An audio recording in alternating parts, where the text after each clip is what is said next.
Indonesia lah. Siapa yang mau memimpinnya ke depan? Silakan. Semuanya berdiri ya? Ya, semuanya berdiri. Silakan berdiri.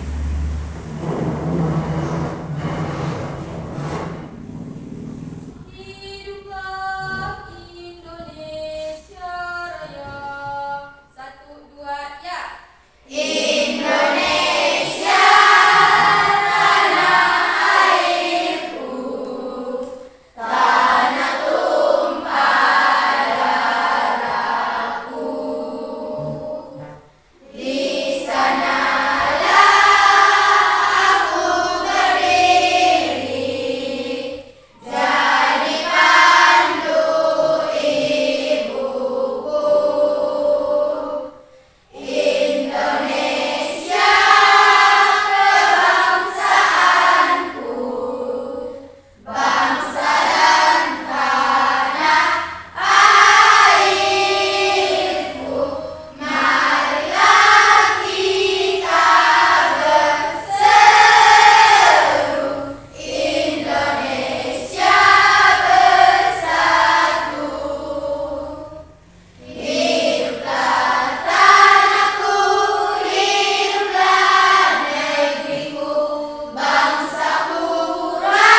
dalam negeri maupun di luar negeri. Yang lain lagi apa contohnya? Kalau handphone itu yang paling utama digunakan untuk apa? TikTokan ya? Enggak. Yang paling utama untuk apa kalau belajar? Belajar. Jadi di sini nanti kita akan pelajari bagaimana sih cara memakai dengan baik ataupun cara memfungsikan AI ini dengan baik. Ada yang mau bertanya sebelum kita sejauh ini? Sudah? Aplikasi-aplikasi yang ada di handphone ataupun yang ada di komputer yang sering digunakan oleh kita atau masyarakat sehari-hari apa contohnya?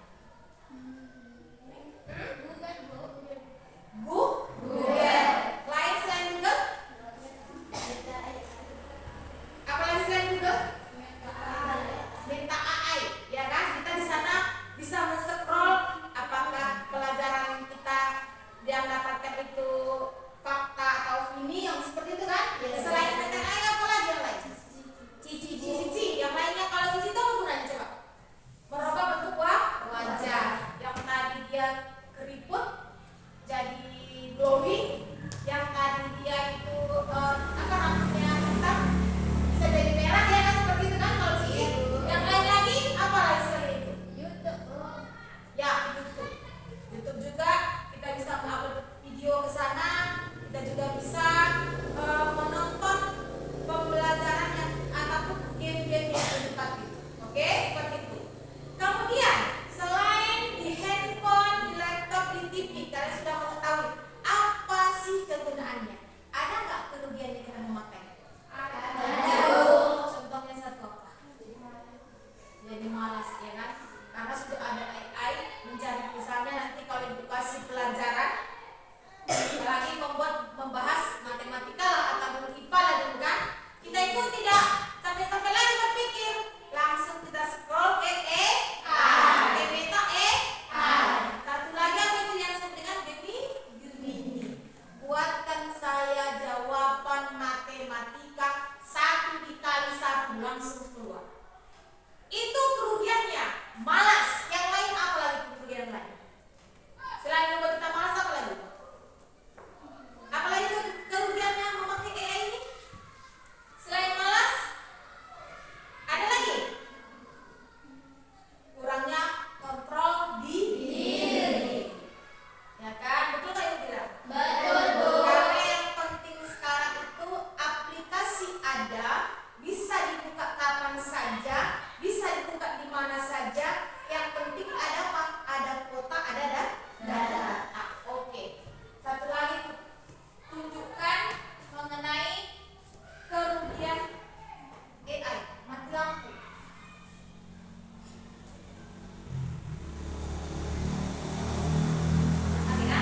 Jadi yang di depan ini semua juga adalah perangkat-perangkat AI.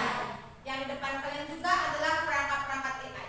Jadi di sini yang pertama tadi ditunjukkan menjelaskan apa kegunaannya secara umum. Sudah.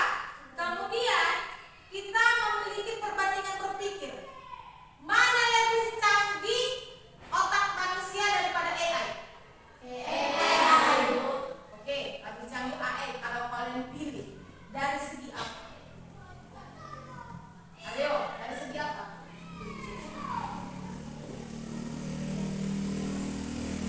Dari segi apa? Dari segi apa dia?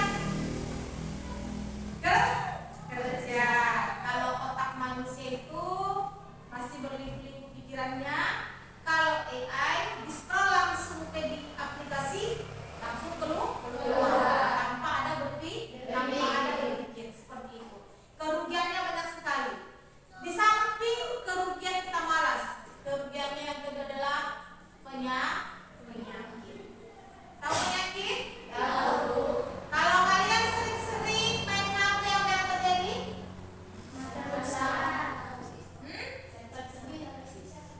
Nah, inilah contoh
tandakan 1, berarti siswanya sudah masuk 1 orang. Kelihatan kan? Jadi kalau nanti ada yang mulai 2, kalau misalnya kalian semua ada 20 orang, semuanya masuk 20. Jadi jawabannya nanti akan muncul di layar ibu semuanya. Dan jadi jawaban yang muncul di sini, misalnya dijawab oleh 21 orang, ada yang menjawab. Jawabannya dibuatnya di sini bisa kita pakai gambar. Kalau mau pakai gif bisa juga. Ya, contohkan dulu. Misalnya nggak mau pakai gambar atau mau pakai warna bisa juga. Kalau misalnya kalau udah ada kian di aplikasi kalian itu contoh jawabannya, kita itu kan, misalnya tadi YouTube, ini dikirim, muncul dia, ini dia, kan ada nama ibu, Indonesia, ada waktunya saat kita mengirim kapan. Jadi nanti mau tahu kalian mengirimnya itu kapan waktunya kalian kirim, baik dia itu jangka 1 menit, 2 menit, 1 jam, pilihan berapa? Ya. Jadi di sini jawabannya YouTube. Biasanya jawaban yang muncul itu akan benar kalau nanti dia berwarna hijau, akan salah kalau dia berwarna merah. Seperti itu. Jadi inilah keuntungan AI itu.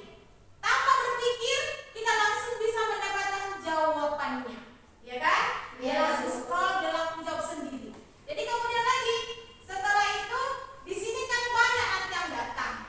Ada muncul undangan kita sendiri. Jadi dari tulis di aplikasi, namanya, kelasnya, dimanapun kalian nanti berada, itu nampak sendiri. Jadi ibu-gurunya pun tidak cepet-cepet lagi nafsu. Oh ini berarti kelas 9, ini kelas 7, ini kelas 8, seperti itu, ya kan? Ya. Oke, bisa dimengerti? Ini satu yang memudahkan untuk kita belajar AI di edukatif game pelajaran kita. Kemudian di sini nanti ada juga yang disebut dengan kerugiannya. Mana kerugiannya itu? Kita tadi waktu belajar apa-apa saja si aplikasi yang dipakai dalam kehidupan sehari-hari, contohnya Google. Inilah dia Google itu. Nah, ini dia Google. Kemudian di Google ini ada aplikasi lagi, nah. Ini dia. Aplikasi Gmail, aplikasi Drive, Classroom. Di Classroom ini kita di sini bisa bercakap-cakap. Nah, inilah masih keuntungan. Kerugiannya tadi kita coba tengok apa kerugiannya.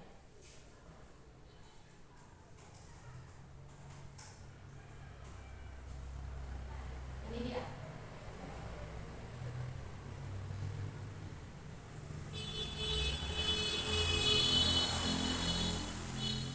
Langsung bisa di sini dia buka kan?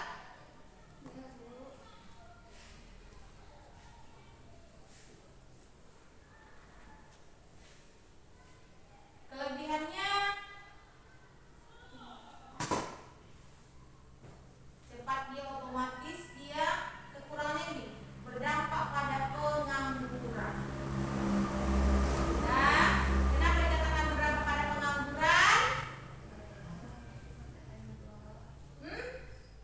Yang tadi malas kan? Malas juga. Nah, resikonya keamanan dan privasi. Karena sekarang banyak sekali kita ketahui badannya bukan kita, mukanya kita. Pernah lihat? Pernah. Badan seperti ini.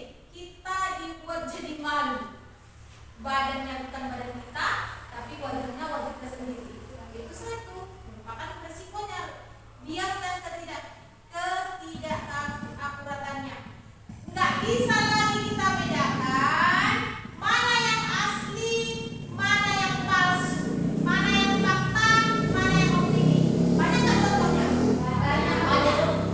Kalau nanti tunjukkan, yang kita lihat dia kan gambar buah anggur. Sudah? Setelah digerakkan, muncullah dia hewan yaitu tikus. Banyak kan seperti sekarang? Banyak. Yang kita tengok dia